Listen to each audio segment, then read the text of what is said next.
যারা মানববন্ধন অংশগ্রহণ করেছেন সংগ্রামী ভাইদের দৃষ্টি আকর্ষণ করছে আজকের এই মানববন্ধন সফল করার জন্য কেন্দ্র ঘোষিত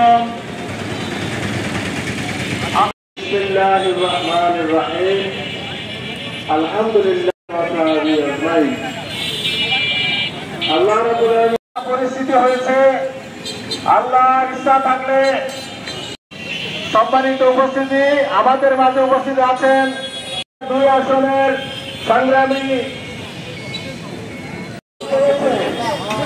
কিন্তু এই পরিস্থিতি ভোট জালের মতো উপযুক্ত পরিবেশ নয়।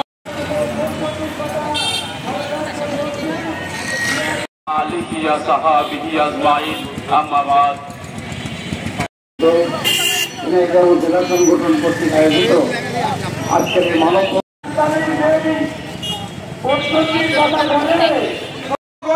দেশের মানুষের অধিকারকে দুর্নীত করে জেলা ইসলামী আন্দোলনের আমাদের অন্যতম সদস্য